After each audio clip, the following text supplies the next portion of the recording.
I think projects such as SheSails and the Magenta project are doing such great things of making opportunities open to female sailors to get their foot in the door and build some experience. It's so great to see all of the initiatives that Australian Sailing is putting in place to achieve gender parity. And then, on the other hand, it's really amazing to see the Volvo Ocean Race, the America's Cup and SailGP make space for female athletes right at the pinnacle of the sport. It's going to be a massive moment for women in sailing. We've been waiting for this moment. We've been training for this moment. We've always had the Olympics and it's been expanding, but it's a time where women have the first look into one of the pinnacles in our sport. Sailing is an incredible sport, like you all know, and we have the ability to be super inclusive. I cannot wait to see where sailing and where Australian sailing takes us in the future. And so I think, between the grassroots and those top entities working together, making space for female sailors is really what's going to help us balance out and the gender imbalance at the moment in sailing. And it's not just about us, it's about the future generations and having something for them to aspire to and keep on pushing to be the best sailors they can be. Happy International Women's Day.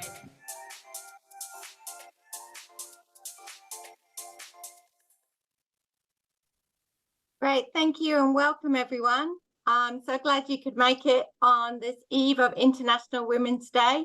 That was a short video that Nick and Bo have put together, which is amazing. Of just seeing a few of our high-performing athletes, Nina Curtis, Lisa Damanen, and our coaches, Amelia Cat, talking just about how important it is to inspire the next generation.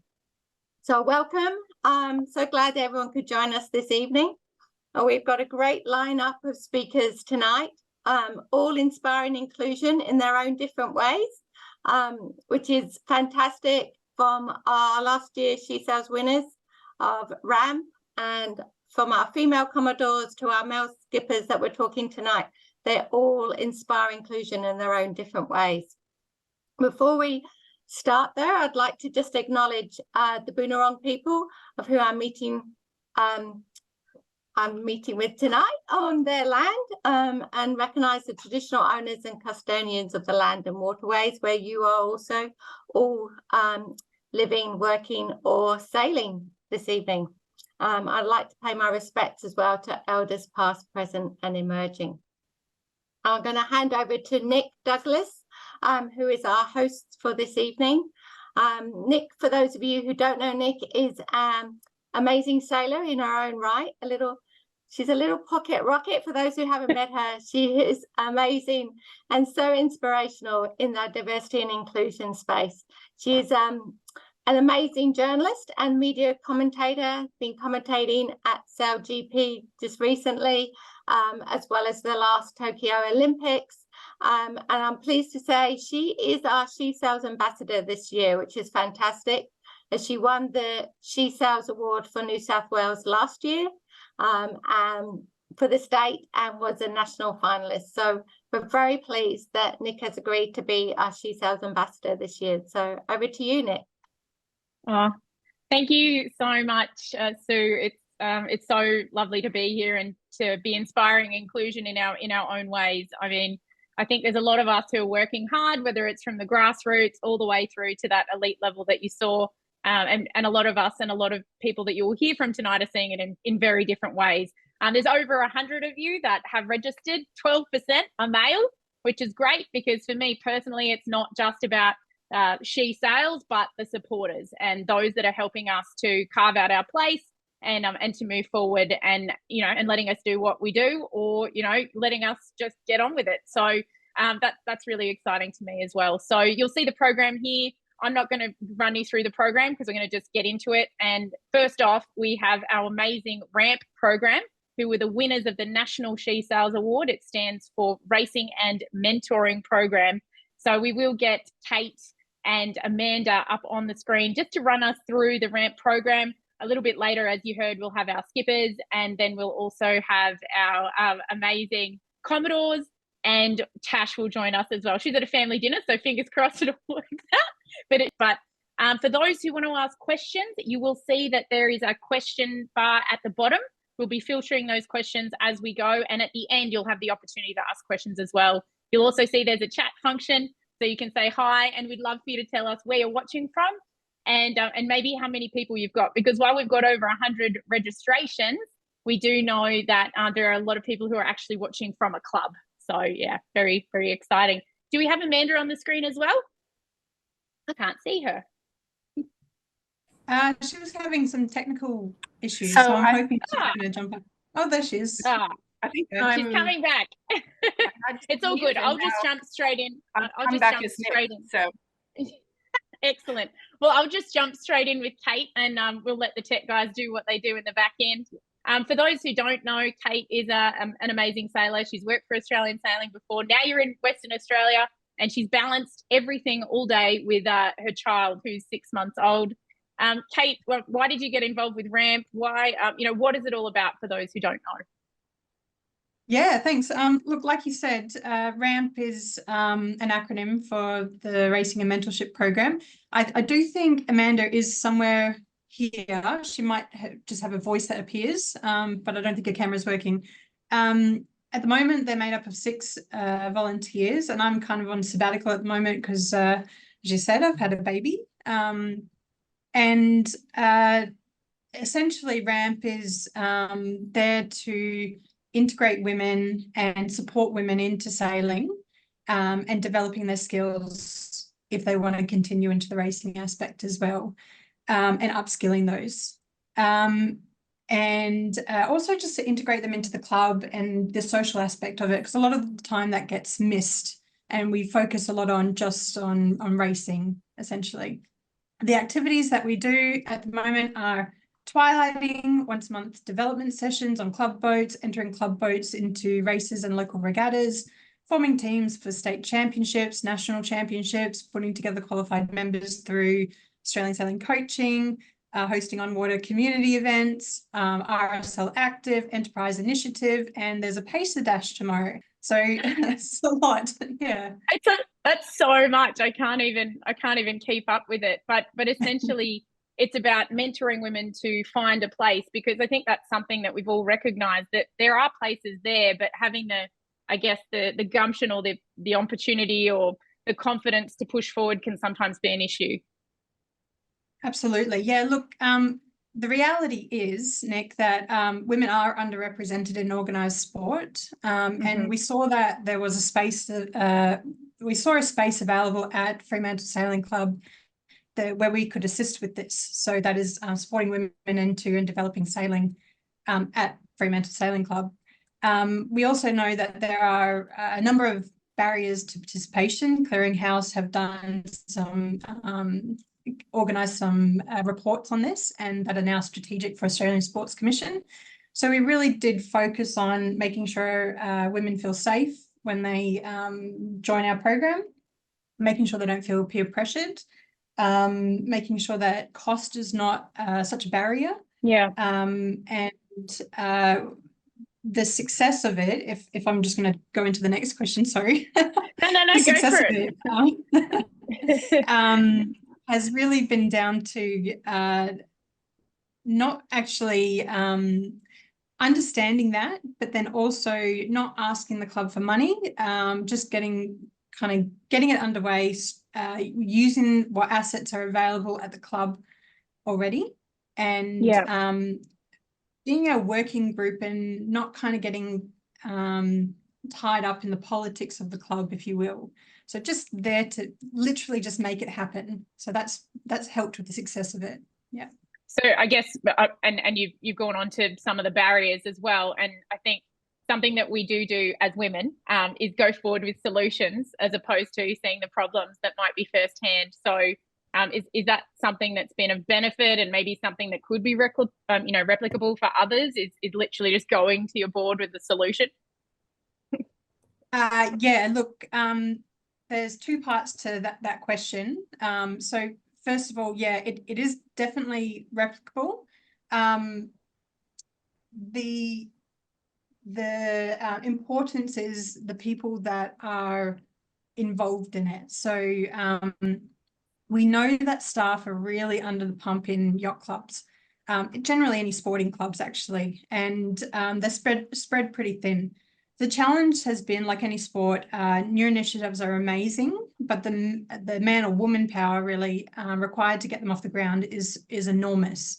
So there's a heavy reliance on volunteers. People are also really quick to judge. If you're not making news by the end of the first season, then people kind of think it's not a thing, it's not happening. So we really strive to make it a 3-year initiative to see if it was going to thrive.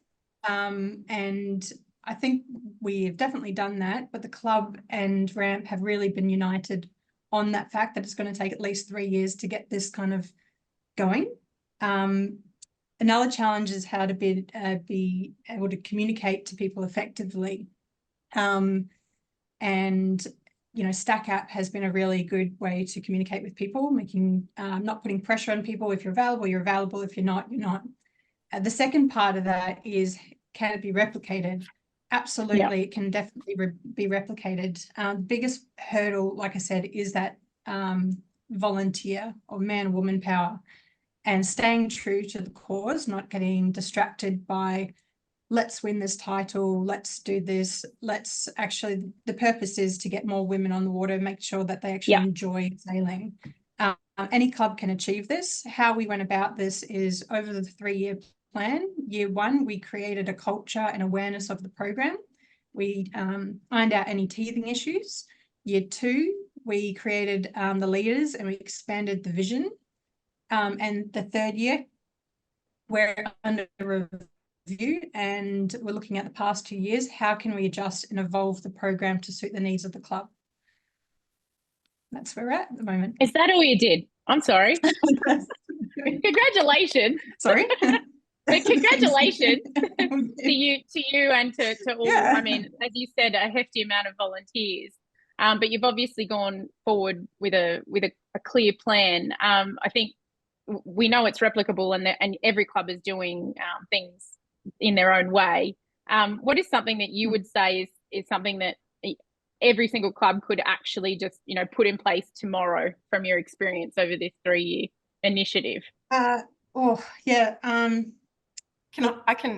can jump in, I think. Can I go, Amanda? Our voiceless human. Just move your mouth. Move your mouth straight.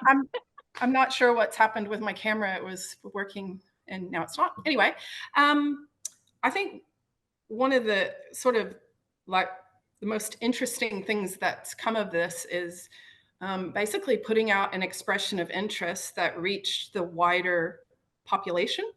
Not just people at our club, but people in our community. And within weeks, we had people asking about our club and asking to be a part of what we were creating.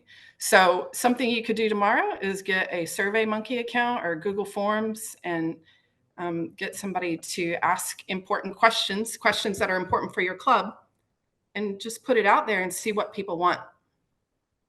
No, that's really valuable. What people want. Sometimes we can go off on tangents, I guess. So we don't have any questions from the floor. So I will just remind everybody you can use that Q&A chat if you would like to, and we'd love to hear where you're watching from. But Amanda, one from you now that we know that we can hear you. How can people in WA get involved if they're watching this but they haven't necessarily actually heard of Ramp yet? Yeah. So in WA, on the local level, as in if you live in Freo or you're a Fremantle sailing club member, you just fill out that expression of interest and let us know what it is that you want to achieve. And we will get back to you. In WA, there is a WA Sailing Summit on June 15th that we will be presenting some of our findings at. So we've had 94 women fill out an expression of interest over about a 1.5 year period, or since 2021. And there's a lot of really valuable information there as to what people want out of their sailing. And then I think probably on a bigger picture, you can just, it's really easy to get involved. I think we had the luxury of member support, board support, CEO support from Australian Sailing, support from our members, support from the boating office. I think people would probably be really happy to support an initiative like this at their club. Yeah, so main tips from you guys as I wrap up with you, and we're going to move into our next section. I guess go with solutions, ask your members what they actually want. That's a good tip. And go out wider than your actual sailing community. I guess getting more people involved in the sport. Women are a good example of that. I think the numbers of golf over COVID almost tripled because a lot more females got involved with the sport. So it shows you the power of women getting involved as well, which is super exciting. So Kate and Amanda will be sticking around until the end if anybody does think of a burning question that they want to ask them. So please do keep that in mind. And I think what we'll do after this as well is give you the ability when you're watching to get in touch with Kate or Amanda if you've got questions about how to replicate this. So we're going to move on now to our skippers. Thank you guys. To our skippers and supporters section, which is super important to me because I know that there are a lot of guys that make their boats available, make positions available, or are doing things to help facilitate women's regattas in that regard. So we have three amazing gentlemen who will come on the screen with me very shortly. We have Adrian, who's dialing in from South Australia, who some of our South Australian viewers may know. We have Richard Hudson, who's right there on the screen, who is from New South Wales. He's from Royal Prince Alfred. And there's Adrian waving. And our last person to join our panel here will be Mr. Anthony Kirke from Western Australia. So I'm not going to introduce each of these gents because we'll just run out of time so quickly because we do only have an hour. But I am going to start off right off the bat with Richard Hudson, who has a boat called Pretty Woman. And my question for you is going to be, why are women valuable members of your crew? I know that you do choose to sail with women a lot. Nick, it's an interesting question. I did have a bit of a heads up on the question, so I pondered the answer.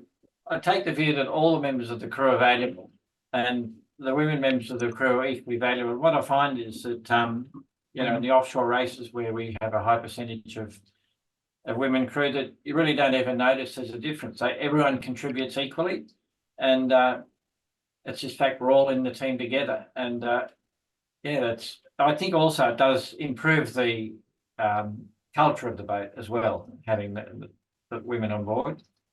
And as you know, I'm a great supporter of it and will continue to be. A great supporter, and not only has trained up many women sailors that have gone on to amazing things like Alice Parker, who just came second on IRC in the Hobart, but you donate your boat every Tuesday. Well, it's every second Tuesday actually. Yep. And I've actually gone sailing with you, full female crew for the Twilight on Tuesday.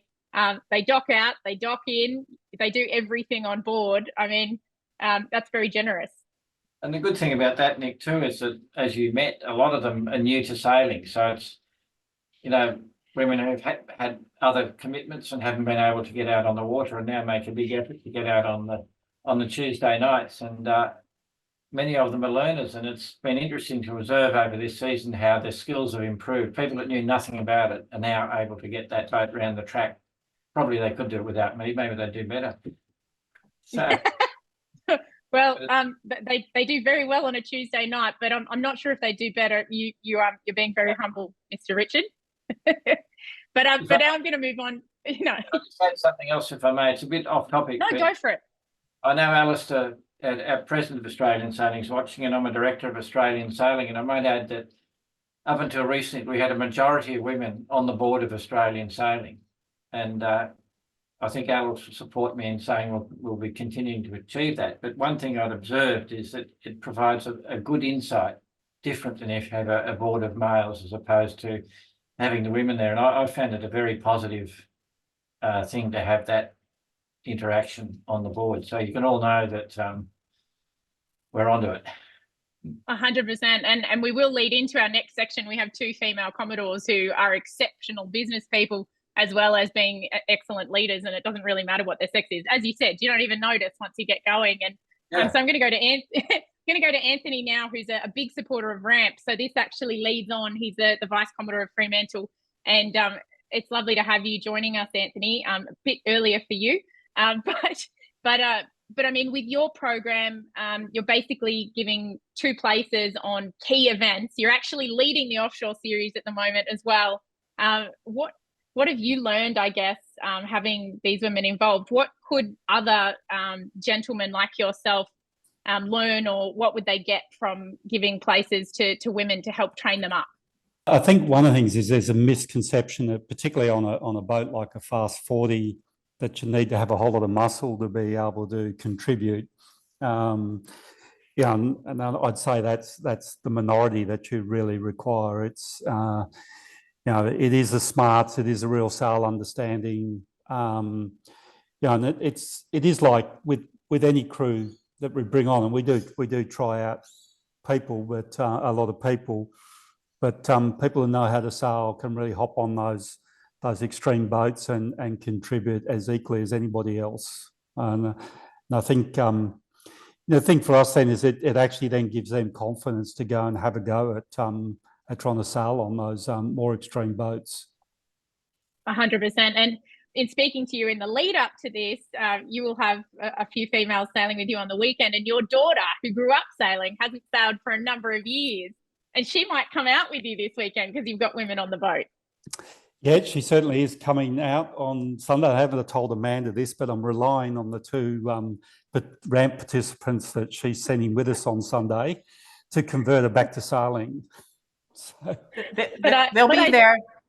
They'll be there, says Amanda. She's still listening. But I think the important bit about that, and Kate brought it up and Amanda brought it up in the last section, is that social aspect as well. And I know that we spoke about this, Anthony, that, you know, there does need to be a little bit more social aspect involved with the boat. And as Richard had, you know, the twilight with the women coming, even though they're brand new to sailing, they walk away with lifelong friends essentially, because they've gone and battled all of the elements. Do you see that happening?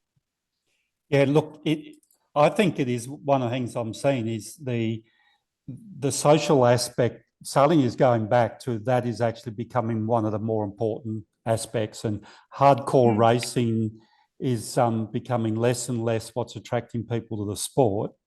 And really, we've got to actually redesign the sailing we're doing. Got to bring the social aspect, and the social aspect's got to involve 50% of male and female. Now, it's socialising with all males is pretty dull and boring. That's kind of how the real world works, and that's why I wanted to have you involved, because it's not just about all men or all women, it's about a mixed sport and getting to that gender equality. And so on that, I'm going to come over to Adrian, who is heavily involved with SAUCA. See, I got it right, Adrian, I promised, which is the South Australian Women's Keelboat Regatta. What got you guys down in SA interested in doing an all-women's keelboat regatta? And I mean, it's growing from strength to strength.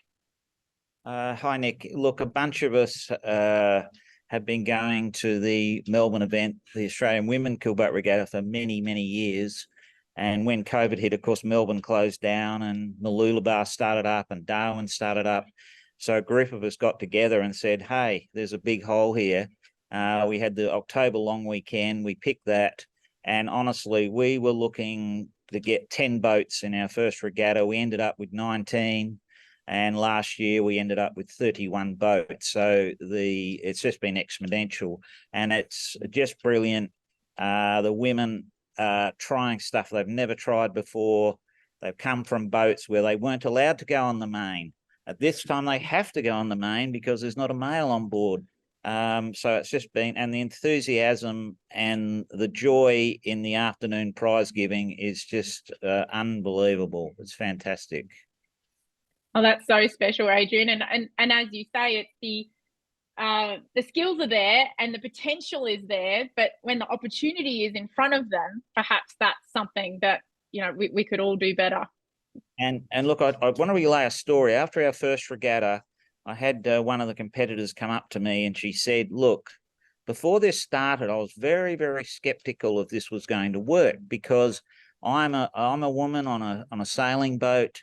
I do my thing. Why do we have to have a women's regatta? So she was one of the biggest critics. And after the regatta, she came up and said, look, I get it now. I had done things on this regatta I have never done before. And I went, fantastic. That made it all worthwhile. Just that one comment. It was brilliant. Just that one comment. And I actually have a question from the floor that I'm going to pick up straight away. And a big hello to everybody. We've got people watching from Keppel Bay to Fremantle. Al Murray is watching, as you mentioned, Richard Hudson, now the Australian Sailing President, all the way around the country, Blair Gowrie. But we have a question specifically for you, Adrian. How many women from your regatta have perhaps taken the plunge to actually go and buy a boat? We have 8 boat owners, 8 women boat owners in our regatta. Woohoo! We also have a prize for the most successful skipper of the regatta, owner of the regatta. So we were trying to encourage boat ownership. And of course, the big thing is, of course, we've got to borrow boats. So one of the things we have to do is convince men to let up their boats. And last regatta, as I said, we had 31 boats, and I think 10 of which were given up by men and 2 up by women owners. So it worked out pretty well. That's incredible. And that's why it's important to give you guys a shout out, and any guys who are watching. 12% of those who registered are gentlemen. So we thank all of those who are supporting women to push forward as well. But I guess now that I'm going to give this as an open question, because I don't have any more from the floor, but I mean, what's the biggest thing that you've learned that you would want to tell other gentlemen about having women on your boat or being involved with an all-female regatta? And I'm happy for any of you to answer that, or all. I'll have a go. Go, Adrian. My number one is, if a woman shows up on your boat and she wants to do something, enable her to do that. So give her an opportunity, train her up, because she might be the best crew on the whole boat. But it's when we put anyone aside, really, women or men, because we look at what their ability, or what they think their ability is, and we don't give them a chance. So when I moved over to South Australia 14 years ago, I had no crew. So I advertised, and as people showed up, I said, what would you like to do? And that's how I got a mainly female boat, because people went, oh, I can actually go on Adrian's boat and pick a position. So that's a big takeaway for me. That's awesome. Any others like to add? No? Yeah, Nick, I will add. I do think it makes a significant difference on the culture on the boat once you have a mixed crew on the boat. Yeah, and my experience is, it really does, build the team, and at the end of the day, it's no good having a whole bunch of high-profile athletes who don't get on with each other on a boat. You actually really need a team to sail a boat, and I think having a mix really helps build that team. Yeah. Well said, Anthony. I agree. And I think just listening to you guys, some of the biggest things potentially are let people do what they might want to do. Look at the potential of a crew member, regardless of their sex, not their ability. And I think that the social aspect and the culture and the family is what keeps us coming back. I think when I spoke to all 3 of you and all the other panelists, the reason why we're so passionate about sailing is because of the connections that we make doing it. I mean, we love being on the water too. That's why we have a common bond, but that social aspect as well is probably why we have so many people watching us online. So, but thank you, gentlemen. We're going to hold you on the line if that's okay. So if anybody's got any burning questions, we will have these gentlemen up at the end. And I'm just going to give a readout to everybody that's watching as well. Goolwa, South Australia, Dover, Tasmania. I've mentioned Keppel Bay. We've got a group watching from Royal Sydney Yacht Squadron, Parkdale, Victoria as well. So thanks everybody for joining wherever you are watching. Our next segment is with 2 amazing female Commodores. From Royal Brighton Yacht Club, we have Niesje Hees, and from the Canberra Yacht Club, we have Sue Hart. And from our gentlemen who are doing an amazing job to support women on the water, we also have some amazing females that are at the top of their game, essentially, both Niesje and Sue, but they're there because they're exceptionally capable and it really has nothing to do with their sex. So I think I'll lead. Yeah, I got nods from Sue, so I'll lead off with Niesje, and I'm going to just get straight into the questions if you're cool with that. And I know we've all spoken offline, so Niesje, what advice would you give to other women who want to become a flag officer or a Commodore, and what kind of skills are important or required? Yeah, Nick, we did talk about this, and I sort of reflected on the fact that most of us are in a yacht club because we enjoy sailing, but there's so much more to being in a yacht club, and it pays to be a bit of a generalist, and a generalist means that you're not really an expert in anything. So I think a yacht club is full of experts. If you look at, I know when I became Commodore, I didn't know much about marinas or a lot of the other infrastructure, and I've learned a lot, but mainly I've learned who the subject matter experts are in the club and how to mobilize them. So I think I really related to what Kate and Amanda were saying earlier. It's about mobilizing people. And often women, you know, have had roles in business or in other aspects of their lives where they've been doing that. And it's really no different. So, you know, there's nothing magical about being Commodore of a yacht club. It's like any leadership role, any organizing role, any management role. So I think anyone can do it if they want to do it. And I know these days in yacht clubs and in sporting clubs in general, it's hard to find volunteers. If you've got a curious mind and an enthusiasm and passion, people will let you do it.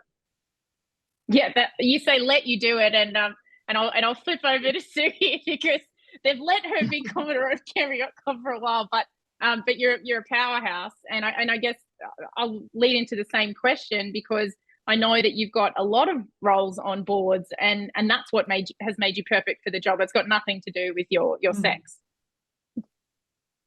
Oh, I think you're muted. It's all good. One person had to do it. I'm going to buy one of those T-shirts that says "Just unmute." I think after all these years, I'd be good at this. Yes, the gender has absolutely zero to do with being a Commodore, and my advice would be just do it if you want to do it. I agree with Niesje's comments. You need to be a bit of a generalist. You need to be able to just see the best in people, get the best out of people. I was really lucky. I've been on the board or around the board of Canberra Yacht Club on our paddle of a lake here, and we are since about 2005. I started off as the Rear Commodore operations, which meant I ran the sailing school.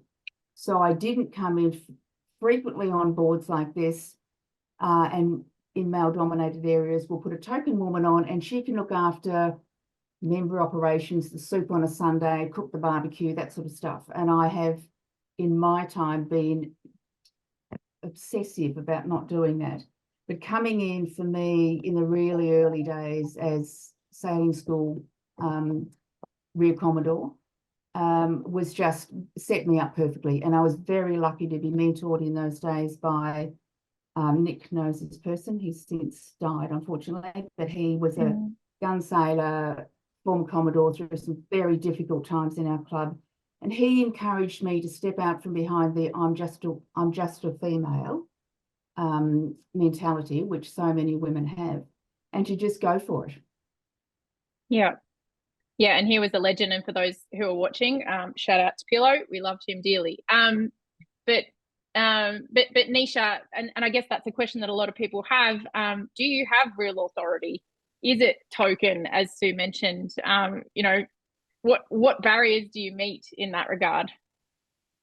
Yeah, I think being Commodore in general varies, and it's changed over the years as well. You know, it doesn't have the prestige and status that it used to have. And at the same time, it's as much work as you want to put into it, really, depending on the club. I mean, a lot have general managers and paid staff, other flag officers, members of committee. You can get as involved as you want. You can just be a figurehead, I guess.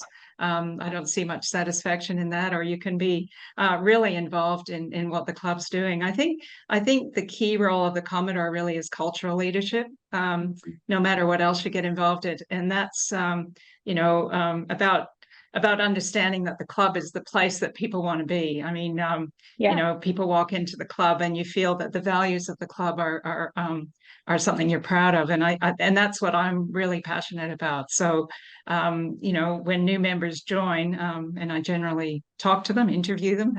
Well, interviews, you know, more like meet them, just to make sure that they feel welcome and included. And we're talking about women in sailing, but I think it's about anyone in the community feeling like they can walk into a yacht club and be part of it. A lot of you have referred to new people who are new to sailing as adults, and I think that's a trend, not just women, but men as well.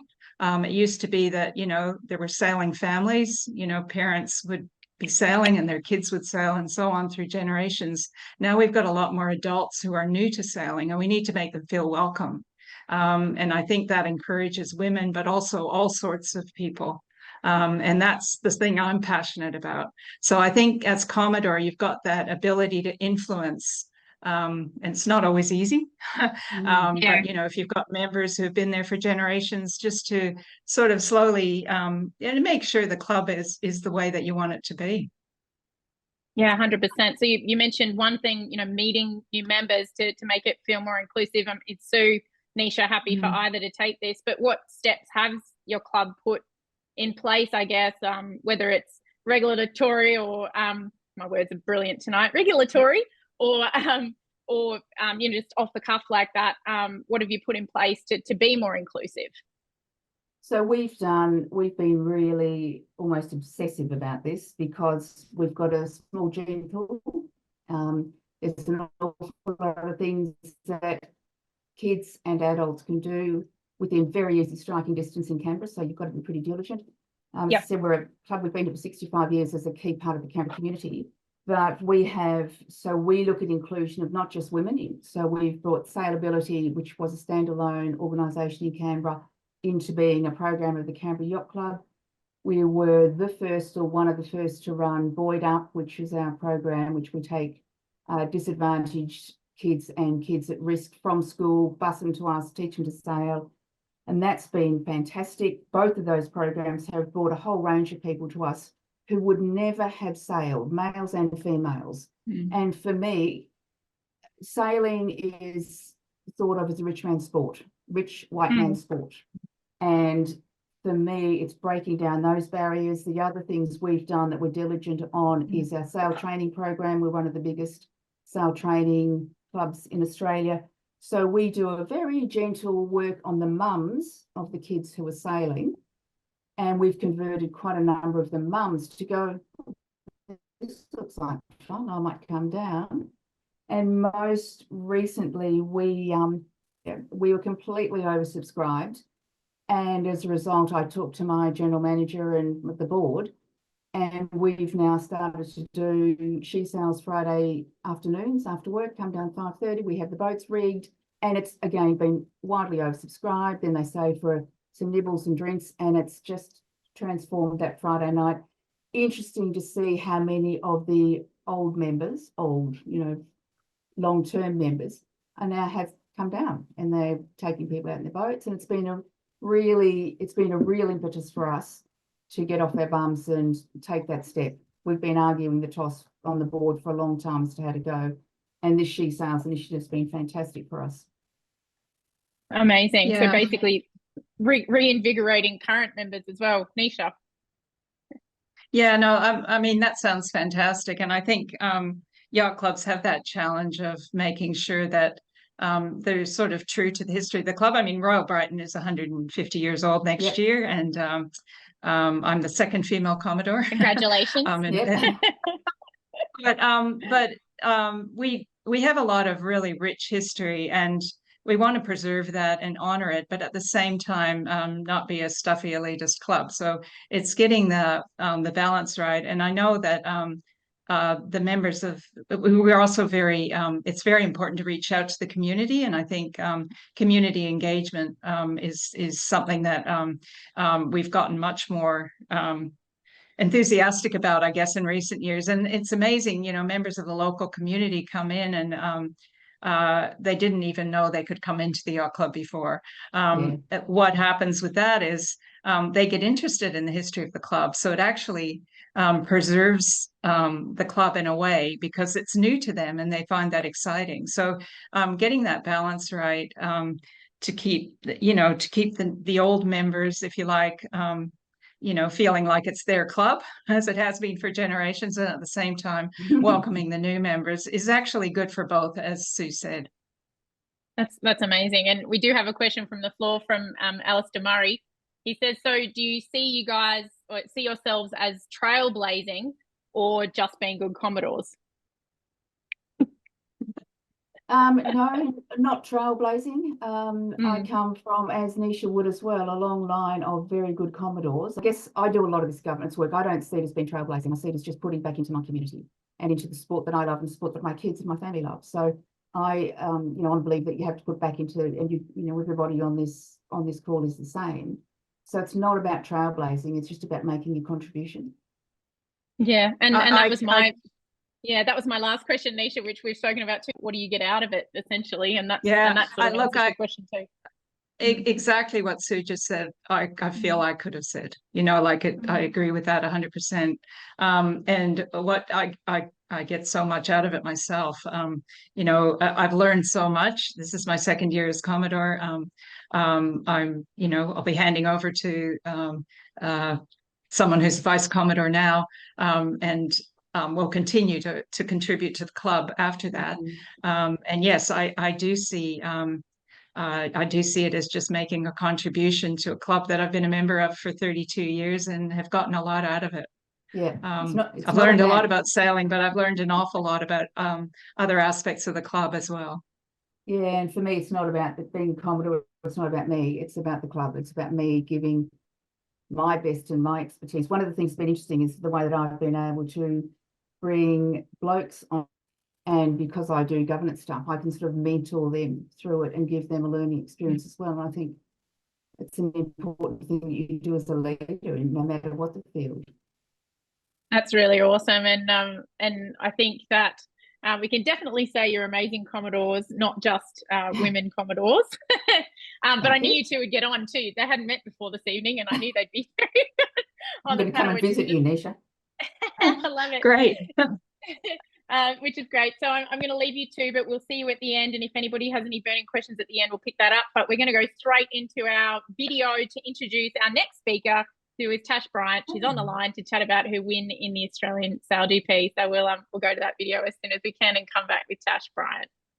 I first went sailing on Pittwater on the northern beaches just north of Sydney Harbour. My family were sailors and we lived really close to the water and close to the local sailing club, and so that's where I started.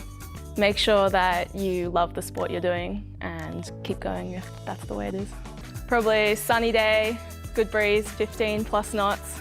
Flat water is nice, but obviously anything makes it interesting. I'd love to still be sailing and hopefully driving one of these boats one day. Yeah, we're doing it. Okay, 2, probably low out of this. Angle.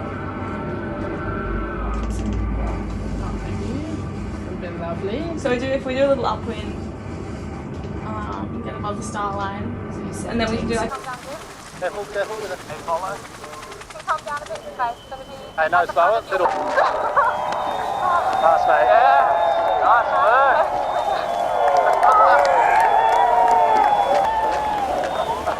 Yeah, we'll sit her.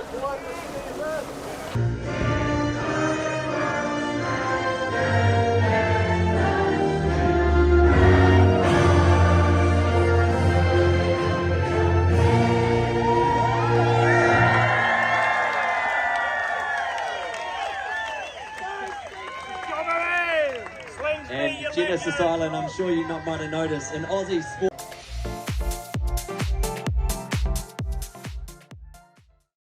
So good. So good.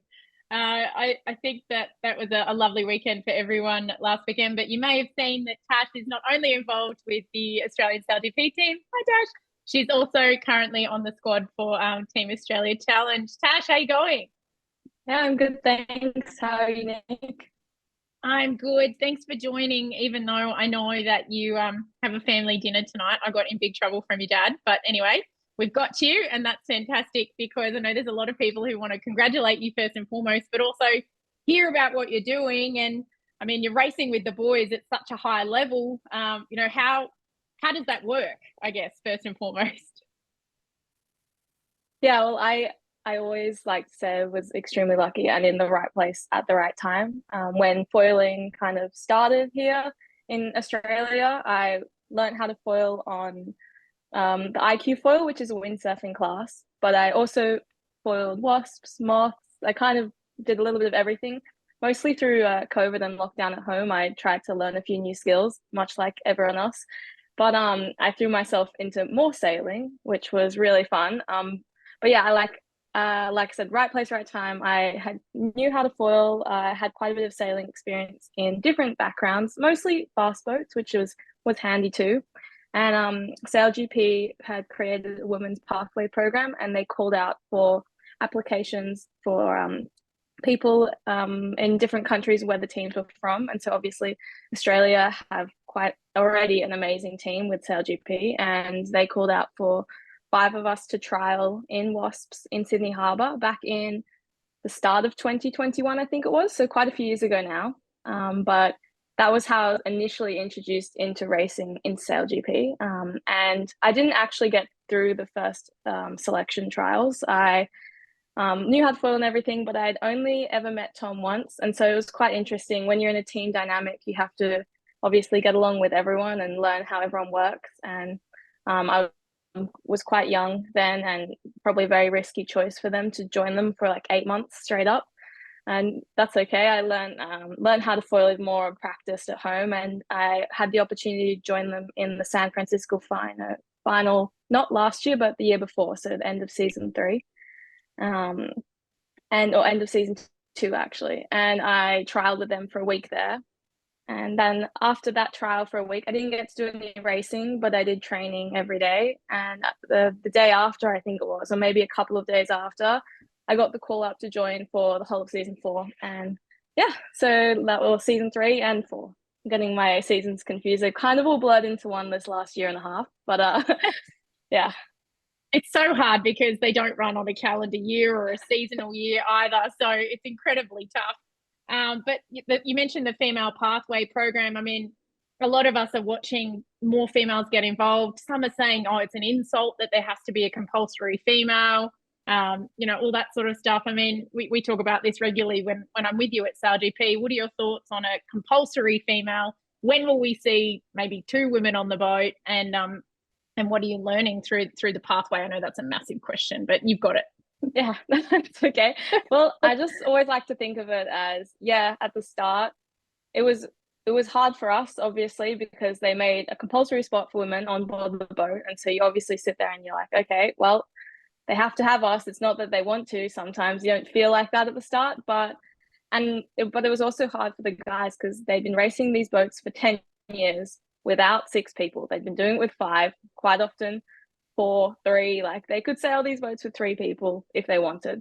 And so it's tricky for them too. So looking at it from both perspectives, I was definitely like obviously stoked at the start to be involved because it was an amazing opportunity, and I'd watched these guys race these boats for years beforehand, and I looked up to them as amazing sailors. And I just sat there and said to myself, like, honestly, like it's going to be hard both ways. You got to look at it from both perspectives. You can't sit there and just kind of be like, well, you told me I have to be on board this boat, so I'm here. You obviously want to come and prove yourself.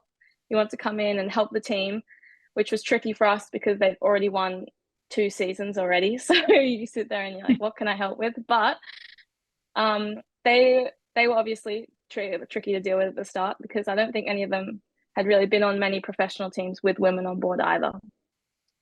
But obviously we all have our own skills, and so it's like any sailor jumping on board a boat, male, female, whoever they are, jumping to a team that's already well defined and they all know each other very well. It's going to be tricky for anyone. And so once I think they realized that, they sat there and they're like, all right, well, what do you think your strengths are and what do you think your weaknesses are, and let's see how that can work within the team. And I slowly built from that.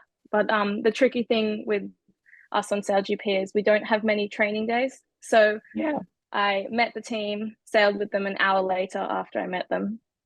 And then for the next, I was lucky enough, the first event we had 10 days. So I had quite a long lead in, and I got to really kind of stamp my foot on like, oh, this is what I feel confident in doing. This is what I want to learn.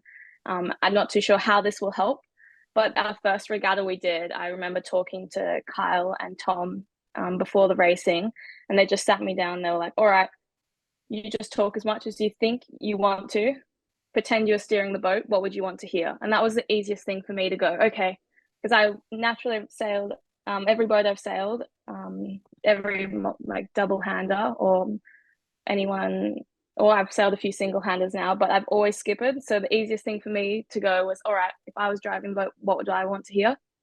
And that was the biggest, like the easiest thing for me, because then I just started talking about as if I was driving around the racetrack, what would I want? And we finished the first day of racing and they were like, oh, that was awesome. Or we came out of that and they were like, that was great. And then there was a few things they were like, all right, I can talk about this, so you can talk about this. And that's how we started splitting the role up. But obviously at the start, it was very tricky for everyone involved. And yeah, at the start, I think what I like to say is, yes, they were told we had to be on the boat, but that's okay. I say it a lot to a lot of people I talk to of just say yes to every opportunity, because you never really know where it's going to take you. And I said yes to that. And I sat there and I was like, yeah, they have to have me, but how am I going to make it work? And how am I going to sit there and go, okay, this is an experience to teach you guys that we do have some talent, no matter what it is. Like, it could be something they've never thought about before. And I think it's been almost 2 years now with them. And yeah, they're some of my great friends now. And they really treat you as if you're one of their own. And I'm really lucky of how closely involved I am with the team now. But yeah, obviously at the start it was tricky. But honestly, it's all about experience. That's what I like to say as well, because they've had 10 years on me already before I even stepped on board the boat in that exact boat.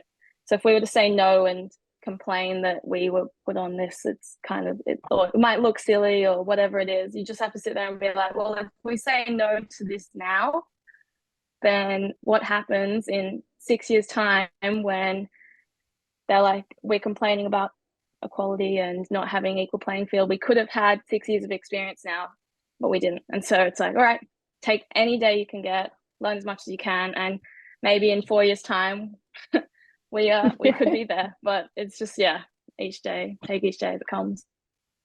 And talking, sorry, my dog has now decided to pop up. She's been asleep.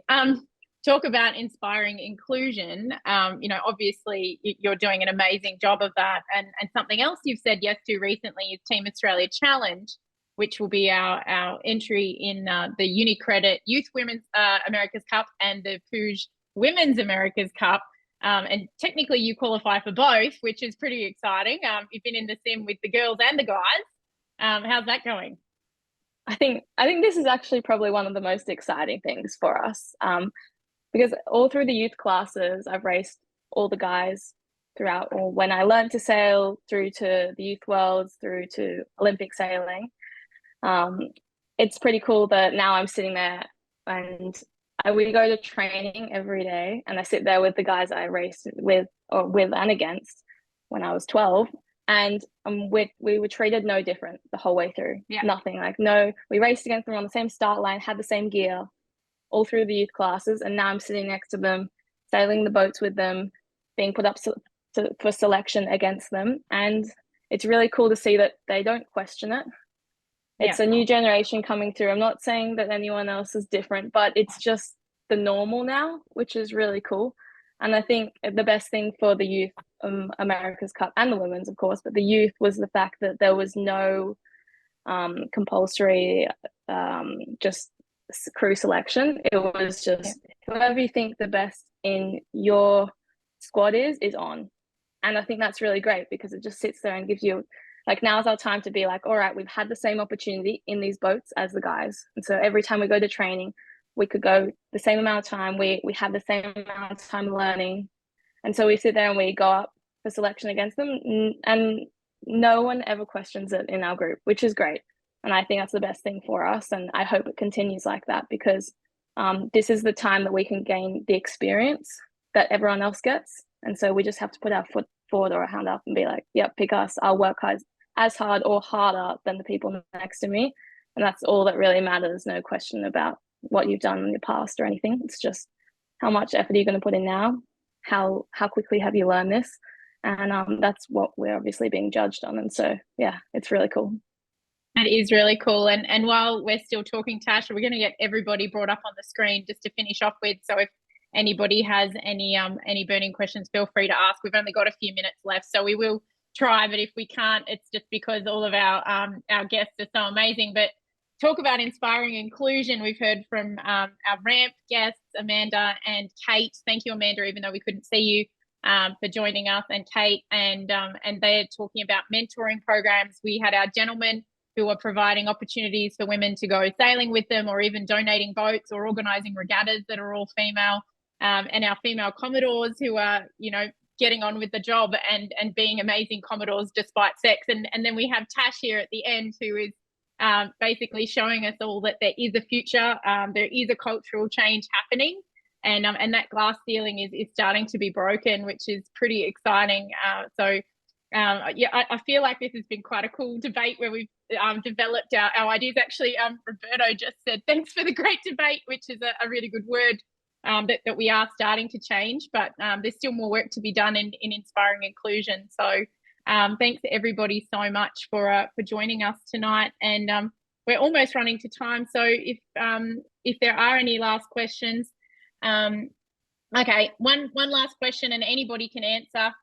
Do you have, to all of the panelists, do you have any insights on how to get over both the male and the female skepticism that might be involved in between the abilities of a male and a female? Tash, you'll probably answer this differently. You'll be, what skepticism? Well, there isn't. It's just you got to beat them at what they think they're best at. That's the easiest thing, to just prove yourself. It's always, everyone laughs, but I think just, go head to head and back yourself. And if you've done your training, there's no reason why you can't compete in the same competitions, in the same questions, or whatever it is.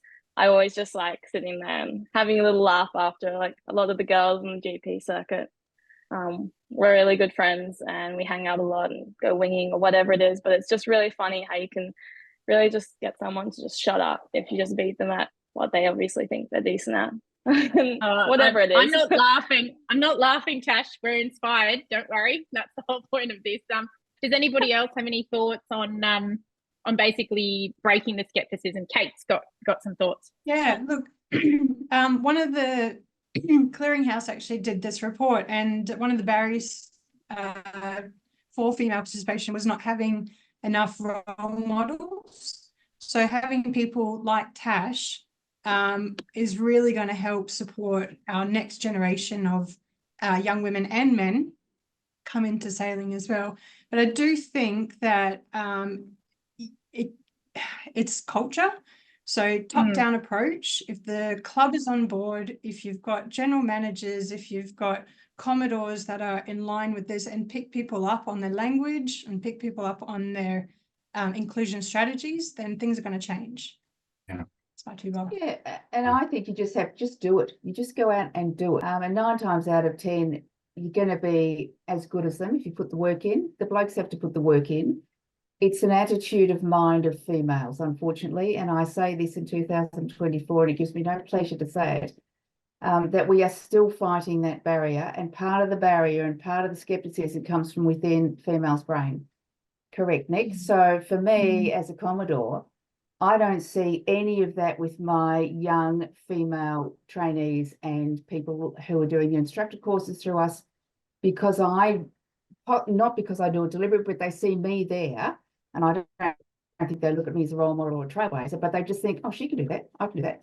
So I think it's just, it totally comes to culture and attitude of mind. Just stand up to them, for goodness sake.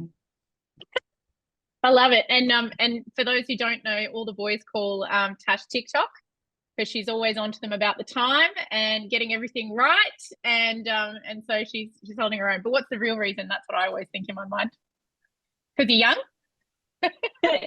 Yeah, they always tease me for being young. I'm the child of the team, apparently. But yeah, I'm part of the savor that moment, Tash. Savor that moment. Part of the one day you'll TikTok be generation. The TikTok generation. And now I just want to say a very big thanks to all of our amazing panelists who are inspiring inclusion in their own ways, and everybody who's joined. You have an interest in SheSails and seeing equality, so I'm sure you're all doing what you can in your own ways as well. And a big thanks to Team Australia Challenge. They've donated 4 lucky door prizes tonight, so I've drawn them out of a hat. Thank you, Axel. And Simone Doherty from South Brisbane Sailing Club, Cheryl Stone from Port Stephens Yacht Club, Claire Bamford from Blairgowrie Yacht Squadron, and Sally Airy from Port Esperance Sailing Club. If you can get in touch with me, we'll make sure we get you a Team Australia Challenge water bottle. So, and if you're not following Team Australia Challenge or SailGP yet, you should be. And I'm looking forward to seeing how far we can go in the next little while with everything at the elite end, so that we can keep inspiring all the way down to grassroots. Thank you so much, everybody, and we'll thank see you, soon. everyone, and a big thank you to Nick, and happy International Women's Day tomorrow. Happy International if anyone Women's Day. is holding an event, good luck with your events tomorrow, and please tell us about them so we can showcase them and have those inspirational role models, which you all are as panelists. So thank you, and thank you, Nick. I think projects such as SheSails and the Magenta Project are doing such great things of making opportunities open to female sailors to get their foot in the door and build some experience. It's so great to see all of the initiatives that Australian Sailing is putting in place to achieve gender parity. And then, on the other hand, it's really amazing to see the Volvo Ocean Race, the America's Cup and SailGP make space for female athletes right at the pinnacle of the sport. It's going to be a massive moment for women in sailing. We've been waiting for this moment, we've been training for this moment. We've always had the Olympics and it's been expanding, but it's a time where women have the first look into one of the pinnacles in our sport. Sailing is an incredible sport, like you all know, and we have the ability to be super inclusive. I cannot wait to see where sailing and where Australian sailing takes us in the future. And so I think, between the grassroots and those top entities working together, making space for female sailors is really what's going to help us balance out and the gender imbalance at the moment in sailing. And it's not just about us, it's about the future generations and having something for them to aspire to and keep on pushing to be the best sailors they can be. Happy International Women's Day.